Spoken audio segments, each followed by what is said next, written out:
Republican strategist Boyd Matheson, former chief of staff for Senator Mike Lee and host of Inside Sources on KSL. So if your party is the one doing the inquiring, it's constitutional. If your party is being inquired for an investigation of impeachment, it is a sham. We've seen this before, and it does go both ways. What's the risk for Republicans here on this one?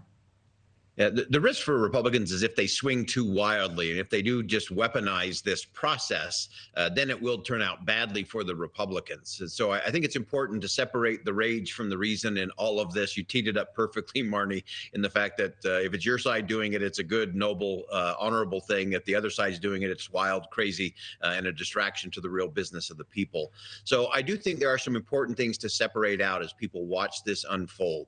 I think part of the reason for the vote that's likely to take place tomorrow is simply so that things can move forward. The White House has been stonewalling, slow walking, however you want to characterize it. And to the White House's own admission, they've said they've done that because there has been no formal vote of the House. So there's no constitutional authority or legislative declaration that this thing should move forward and that they should cooperate the way they're being asked. So that will get taken care of tomorrow. Of course, Republicans only have a 3-vote margin currently in the House. So they've got to have pretty much everybody on board in order to move it forward. Also important that this is just a process piece of the puzzle. These are not articles of impeachment. This is just declaring that there will be funds, resources, and attention given to the process so that they can begin to move through the evidence in a way that would be commensurate with both the committee hearing and then the process in terms of impeachment. And so all of those, I think, are important things to keep in mind as it rolls forward, because you will hear a lot of the shouting matches going back and forth, and a lot of that is a distraction from what should be done. The bar is very high in terms of high crimes and misdemeanors. I'm not sure that's going to be met ultimately in this particular situation, but Speaker Johnson is right. They do need to follow the facts, and they need to be very careful. Republicans need to be very careful that they do this with the utmost respect and with absolute transparency to the process that they're laying out. That's how the American people can have confidence in it, and then they can get to the best result. Right, and this process checks the necessary boxes in moving forward. It's a campaign time, right? It's a busy time. One of these people who we see on TV every day, including the current president, wants to be in office yet again. How does this impact his reelection campaign? Too soon to tell? Probably a little too soon to tell, but I do think you'll see the Democrats will use this as one more piece of the wedge issue, saying, look, the Republicans really aren't serious about governing.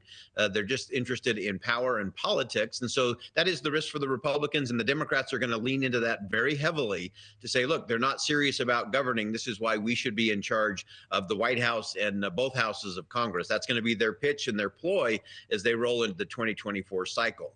The Republicans are going to say this is exactly why we need to stay in power and keep the majority and retake the White House, is so that we can have transparency and that we can hold everybody accountable to the process. So you'll see a lot of the politicizing of this in the process. And that's the sad part of this, Marni.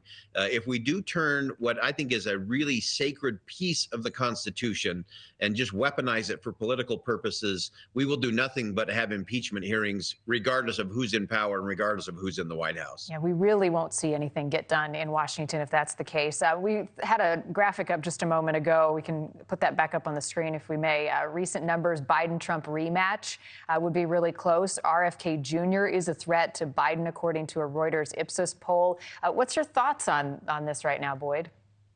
You know, I think there are still we're still a long way out, Marni, and I think it's important for the American people to think that and think deeply about that we don't have to accept an either-or scenario. I think there's still a chance that Joe Biden is not the nominee for the Democrats. I think there's still a great chance that the former President Donald Trump will not be the nominee for the Republicans.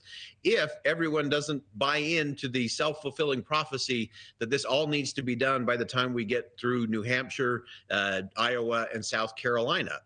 Both President Biden and former President Trump want everyone to believe that. That's in their best interest. That's their best chance to get back to the White House and have another term.